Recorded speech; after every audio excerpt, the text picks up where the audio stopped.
بسم اللہ الرحمن الرحیم۔ السلام علیکم معزز طلباء کرام، آپ سب کیسے ہیں؟ آج ہم نور الانوار کے سبق نمبر 396 کو پڑھیں گے۔ آج کے ہمارے سبق کا عنوان ہے ایک دوسری تفریح۔ گزشتہ سبق میں ہم نے ایک تفریح پڑھی تھی اور وہ تفریح اس بات پر تھی کہ اقتداء النص میں جو مقتدا ہے یہ عموم و خصوص کا احتمال رکھتا ہے یا نہیں رکھتا، تو چونکہ ہمارے ہاں یعنی احناف کے ہاں جو مقتضا کا عام ہونا یہ نہیں ہے، یعنی مقتضا عموم کا احتمال نہیں رکھتا، تو اسی بنیاد پر ایک مسئلہ کی تفریح ہم نے گزشتہ سبق میں پڑھی احناف اور شوافی کے مابین۔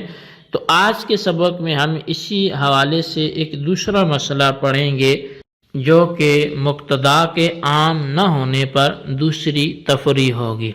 تو آج کے ہمارے سبق کی عبارت وَقَذَا إِذَا قَالَ أَنْتِ طَالِقٌ أَوْ طَلَّقْتُكِ سے شروع ہوتی ہے۔ آئیے سب سے پہلے آج کے سبق کی عبارت پڑھتے ہیں، اس کے بعد اس کے وضاحت کی طرف بڑھتے ہیں۔ مصنف علیہ رحمہ لکھتے ہیں وَقَذَا إِذَا قَالَ أَنْتِ طَالِقٌ أَوْ طَلَّقْتُكِ وَنَوَى ثَلَاثًا لَا يَصِحُّ۔ اسی طرح جب کسی نے أَنْتِ طَالِقٌ یا طَلَّقْتُكِ کہا اور 3 طلاقوں کی نیت کی تو یہ نیت صحیح نہیں ہوگی۔ تفریع آخر على عدم كون المقتدى عاما وذلك لأن قوله أنت طالق أو طلقتك خبر وهو لا يصح إلا أن يسبق عليه طلاق من جانب الزوج فليكون هذا خبرا عنه ولم يسبق الطلاق منه في الواقع۔ یہ مقتدا کے عام نہ ہونے پر دوسری تفریح ہے، کیونکہ اس کا قول انت طالق یا طلقتو کی یہ خبر ہے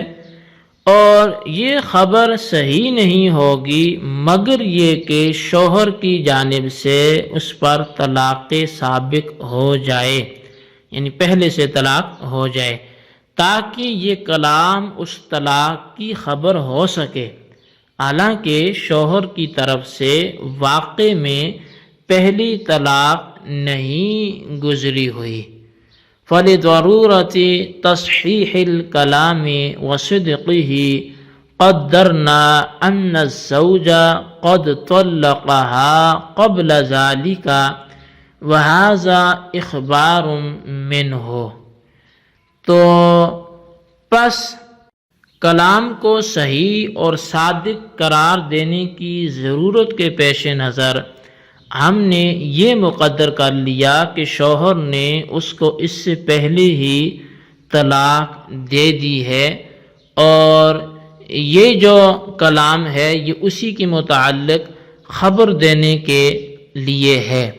فَكَأَنَّهُ قَالَ فِي الْأَوَّلِ أنت طالق لأني طلقتك قبل هذا، والطلاق المفهوم بحسب اللغة في ضمن قوله أنت طالق هو الطلاق الذي هو وصف المرأة لا التطليق الذي هو فعل الزوج، فلا يكون هذا إلا اقتداءً۔ گویا کہ اس نے پہلی ہی صورت میں یوں کہا کہ تجھ پر طلاق واقع ہے اس لیے کہ میں تجھ کو اس سے پہلے ہی طلاق دے چکا، اور انتی طالقن کے ضمن میں لغت کے لحاظ سے جو طلاق مفہوم ہے یہ وہی طلاق ہے جو عورت کا وصف ہے، وہ تطلیق مفہوم نہیں ہے جو شوہر کا فعل ہے، پس شوہر کی طرف سے تطلیق کا ثبوت نہیں ہوگا مگر اقتداءً۔ فلا تصح فيه نیت الثلاث والاثنین تو پس اس قول میں لہٰذا اس قول میں 3 یا 2 کی نیت صحیح نہیں ہوگی۔ وَأَمَّا قَوْلُهُ طَلَّقْتُكِ فَهُوَ وَإِنْ كَانَ دَالًا عَلَى التَّطْلِيقِ الَّذِي هُوَ فِعْلُ الْمُتَكَلِّمِ لكنه دال على مصدر وات لا على مصدر حادث في الحال فالمصدر الحادث لا يثبت إلا اقتداء من الشرع فلم تصح فيه نية اثنين والثلاث۔ اور اس کا قول طلقت کی اگرچہ اس تطلیق پر دلالت کرتا ہے نہ کہ موجودہ تصور حانث پر، پس مصدر جو حانث نہیں ثابت ہوگا، مصدر حادث وہ نہیں ثابت ہوگا مگر اقتضائے شرع سے، لہٰذا اس میں 2 اور 3 کی نیت کرنا وہ درست نہیں ہوگا۔ جی طلبہ کرام، یہ تھی ہمارے آج کے سبق کی عبارت اور اس کا ترجمہ۔ تو لہٰذا آئیے اب اس کی وضاحت کی طرف ہم بڑھتے ہیں اور سمجھنے کی کوشش کرتے ہیں۔ دراصل مصنف علیہ رحمہ کے مقتضا کے عام نہ ہونے پر ایک مسئلہ کی تفریع بیان کرنے کے حوالے سے یہ ذکر ہے۔ چنانچہ مصنف نے مقتضا کے عام نہ ہونے پر ایک تفریع بیان کرتے ہوئے فرمایا کہ اگر کسی نے اپنی بیوی سے انتی طالقن کہا یا طلقتک کہا اور 3 طلاقوں کی نیت کر لی تو اس کی یہ نیت درست نہیں ہوگی، اور عورت پر 3 طلاقیں واقع نہیں ہوں گی۔ دلیل اس کی یہ ہے کہ شوہر کا قول انتی طالقن اور طلقتک یہ خبر ہیں، یعنی انتی طالقن میں عورت کے وصف طلاق کے ساتھ متصرف ہونے کی خبر دی گئی ہے کہ تو طلاق والی ہو گئی ہے، اور طلقتک میں شوہر کے عورت کے طلاق دینے کی خبر دی گئی ہے، اور خبر کا کچھ تقاضا بھی ہے،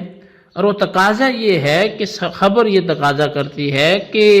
جو مخبر عنہ، یعنی کہ خبر اس بات کا تقاضا کرتی ہے کہ جو مخبر عنہ ہے جس کے بارے میں خبر دی جا رہی ہے وہ اس خبر دینے سے پہلے ہو۔ پس انتی طالقن یا طلقتک کی جو خبر ہے اس کے لیے ضروری ہوگا کہ شوہر کی طرف سے اس سے پہلے طلاق ہو،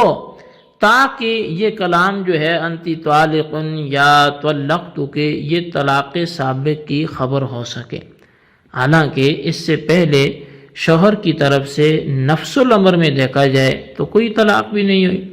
بس ایک عاقل بالغ مسلمان کے کلام کو صحیح اور برمحل قرار دینے کی ضرورت کے پیش نظر ہم نے یہ فرض کر لیا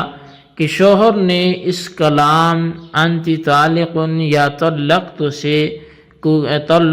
سے پہلے ہی اپنی بیوی کو طلاق دے دی ہے، اور یہ کلام شوہر کی طرف سے محض خبر دینے کے لیے ہے، گویا اس نے پہلی صورت میں یوں کہا ہے کہ انتی طالقن لانی طلقتک قبل ھذا، کہ تو طلاق والی ہے، تجھے طلاق ہے اس لیے کہ میں نے تجھے اس سے پہلے ہی طلاق دے دی ہے، اور انتی طالقن جو ہے اس کے ضمن میں لغت کے لحاظ سے جو طلاق مفہوم ہے یہ وہی طلاق ہے جو عورت کا وصف ہے، یعنی مطلقہ ہونا، اور انتی طالقن کے ضمن میں لغت کے لحاظ سے وہ طلاق مفہوم نہیں ہے جو شوہر کا فعل ہے، بلکہ وہ تطلیق جو شوہر کا فعل ہے وہ اقتضان ثابت ہے۔ تو بہرحال انتی طالقن کہنے کی صورت میں تطلیق جو شوہر کا فعل ہے وہ مقتضا ہوا، اور مقتضا میں چونکہ عموم و خصوص جاری نہیں ہوتا، لہٰذا 2 یا 3 طلاقوں کی نیت کرنا یہ درست نہیں ہوگا۔ تو شارح کہتے ہیں کہ دوسرا کلام یعنی طلقتک اگرچہ اس تطلیق پر دلالت کرتا ہے جو متکلم کا فعل ہے، لیکن وہ مصدر ماضی جو مصدر ہے وہ ماضی پر دلالت کرتا ہے، زمانہ حال میں مصدر حادث پر دلالت نہیں کرتا، اور طلاق زمانہ حال میں مصدر حادث سے واقع ہوتی ہے، نہ کہ مصدر ماضی سے۔ پس متکلم کے کلام کو صحیح کرنے کے لیے کہا گیا ہے کہ مصدر حادث اقتضان یہ شرعاً ثابت ہے نہ کہ لغتاً، تو بہرحال اس کلام میں بھی تطلیق مصدر حادث مقتضا ہوا، اور ہمارے نزدیک مقتضا میں چونکہ عموم و خصوص جاری نہیں ہوتے، اس لیے اس کلام میں بھی 2 یا 3 طلاقوں کی نیت کرنا یہ درست نہیں ہوگا۔ جی طلبہ کرام، یہ تھی ہمارے آج کے سبق کی عبارت، اس کا ترجمہ اور اس کی وضاحت، اس کو اچھی طرح سمجھیں اور بالخصوص ان سوالات کے جوابات دیں۔ سوال نمبر 1 یہ ہے کہ مقتضا عموم کا تقاضا نہیں کرتا یا احتمال نہیں رکھتا، اس پر دوسرے مسئلہ کی تفریح ذکر کریں۔ اور سوال نمبر 2 یہ ہے کہ جو انتی طالق میں طلاق ہے یہ عورت کا وصف ہے یا زوج کا فعل ہے، وضاحت کریں۔ اللہ تبارک و تعالیٰ سے دعا ہے جو کچھ ہم نے پڑھا سنا اسے یاد رکھنے کی توفیق نصیب فرمائے، آمین بجاہ النبی الامین صلی اللہ علیہ وسلم۔